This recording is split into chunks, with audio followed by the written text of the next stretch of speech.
اعوذ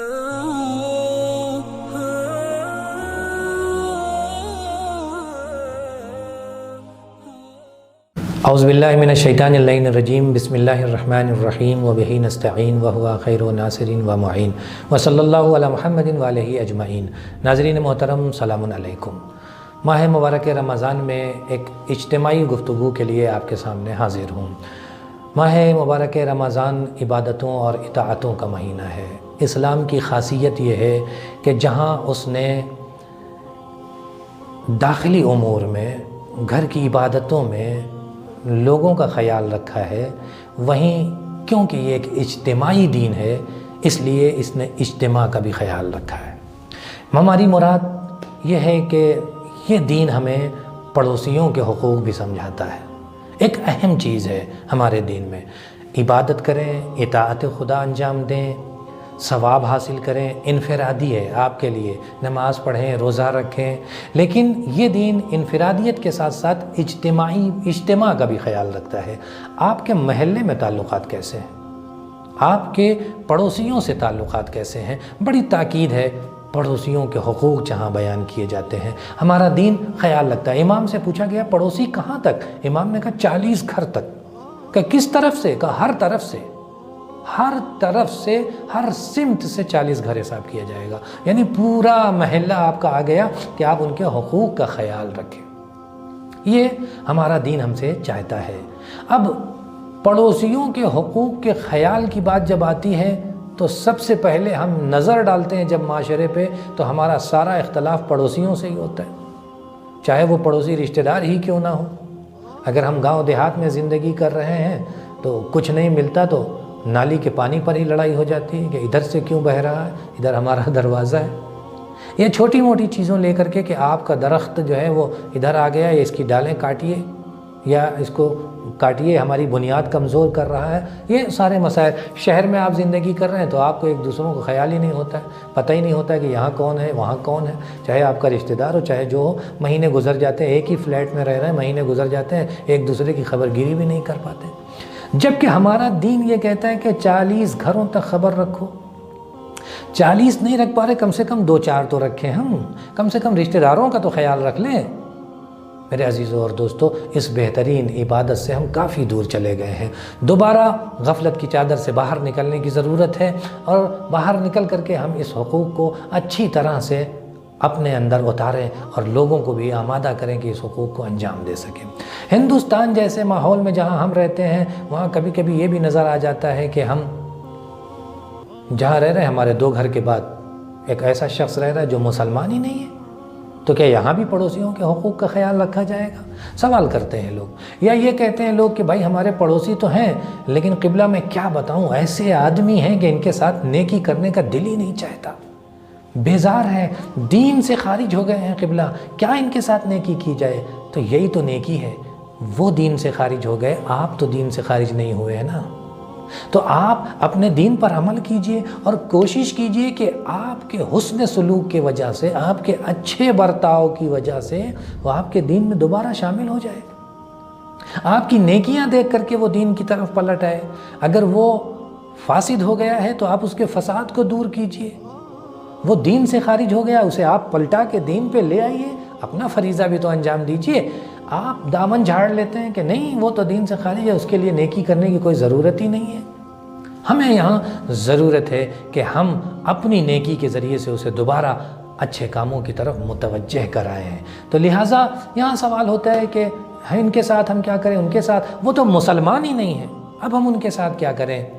پیغمبر اکرم صلی اللہ علیہ وآلہ وسلم سے کسی نے پوچھ لیا کہ حضور پڑوسیوں کے حقوق جو ہیں اسے کیسے ادا کیا جائے؟ کبھی کبھی ایسا ہوتا ہے کہ غیر مسلمان ہوتے ہیں تو ان کے لیے کیا؟ پیغمبر نے کہا دیکھو پڑوسیوں کے حقوق ہیں، اور کچھ لوگ ایسے ہیں آپ کے پڑوسی جن کے اوپر 1 حق نہیں بلکہ 3 حق ہے، کچھ ایسے ہیں جن کے اوپر 2 حق ہے، کچھ ایسے ہیں جن کے اوپر 1 حق ہے۔ پیغمبر نے توضیح کی، کہا دیکھو اگر پڑوسی تمہارا رشتہ دار ہے تو اس کے اوپر 3 حق ہو۔ پہلا حق پڑوسی کا، دوسرا حق صلہ رحم کا، رشتہ دار ہے نا تو صلہ رحم بھی تو کرنا ہے، صلہ رحم کا، تیسرا حق مسلمان ہونے کا، تمہارا مسلمان بھائی ہے وہ، تو 3 حق ہیں۔ دوسرا پڑوسی وہ ہے کہ جس کے 2 حق ہیں۔ کیوں؟ اس لیے کہ وہ رشتہ دار نہیں ہے۔ تو پڑوسی ہے اور مسلمان ہے تو 2 حق اس کی گردن پر ہے، آپ کی گردن پہ اس کا 2 حق ہے۔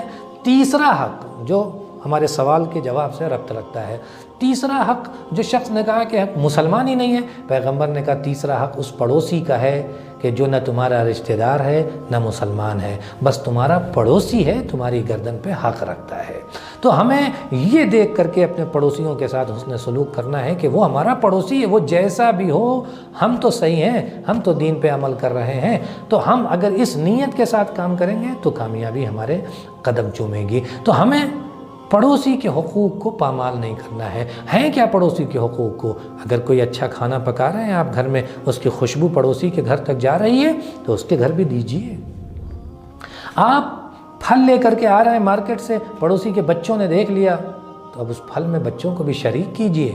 ایسا نہ ہو کہ پڑوسی نہیں لا پا رہا ہے اور آپ لا پا رہے ہیں، یا تو آپ چھپا کے لے آئیے، اگر نہیں دے سکتے ہیں، اتنی حیثیت نہیں ہے، کسی طرح سے مجبور ہو کر کے آپ اپنے بچوں کے لیے ہی مشکل سے لا پاتے ہیں، تو پھر ایسے وقت میں لائیے کہ ان کے بچے نہ دیکھیں۔ اگر ان کے بچوں نے دیکھ لیا ہے تو فریضہ ہے کہ ان کے بچوں کو بھی دیجیے۔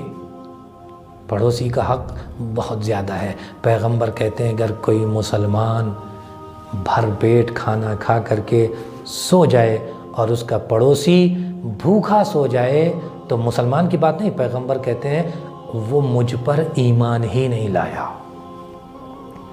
یعنی مومن ہے نہیں ہے بحث سے خارج ہے۔ پیغمبر کہتے ہیں ایمان ہی نہیں لایا، یعنی وہ مسلمان ہی نہیں ہوا۔ اگر مسلمان ہوتا تو اپنے پڑوسی کی خبرگیری ضرور کرتا۔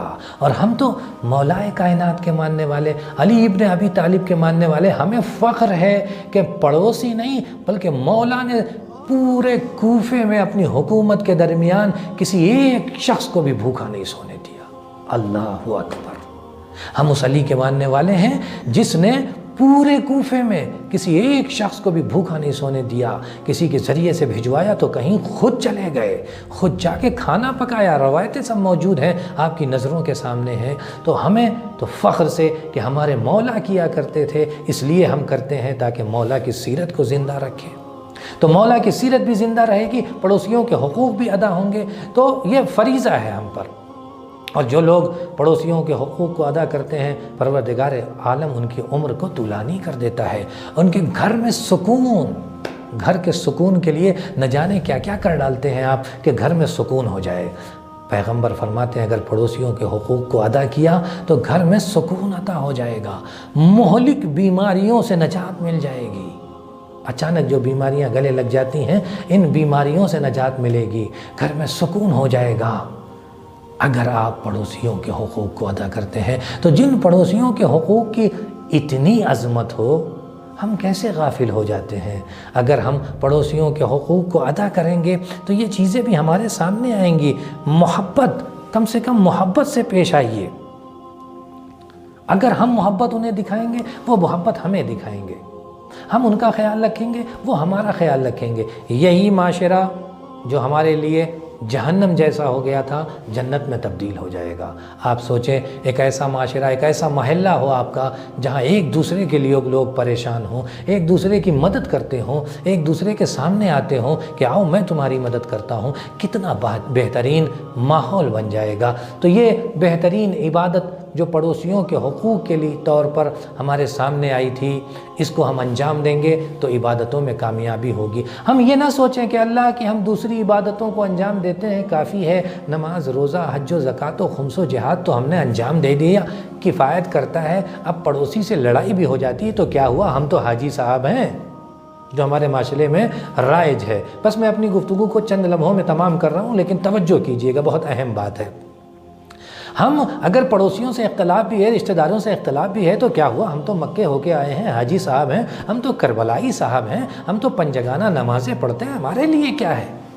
ہم جنت کو اپنی جاگیر سمجھتے ہیں ان عبادتوں کے ذریعے سے، لیکن ہم کو یہ نہیں پتا کہ جہاں ہم نے اپنی عبادتوں پہ غرور کیا وہیں ساری عبادتیں ضائع ہو جاتی ہیں۔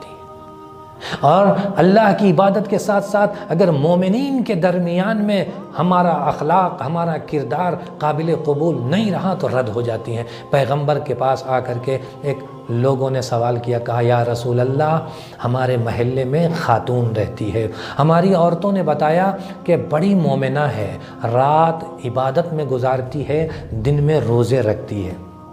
دیکھ رہے ہیں آپ اس کی عبادت کا عالم سن رہے ہیں، دن میں روزے اور رات اللہ کی عبادت میں گزارتی ہے، لیکن یا رسول اللہ ایک بہت بڑی کمی ہے اس کے اندر، زبان کی بڑی گندی ہے۔ یا رسول اللہ اپنے پڑوسیوں کا سکون چھین رکھا ہے اس نے، جو سامنے آتا ہے اس طرح سے گفتگو کرتی ہے کہ سامنے والے کا دل دکھا دیتی ہے۔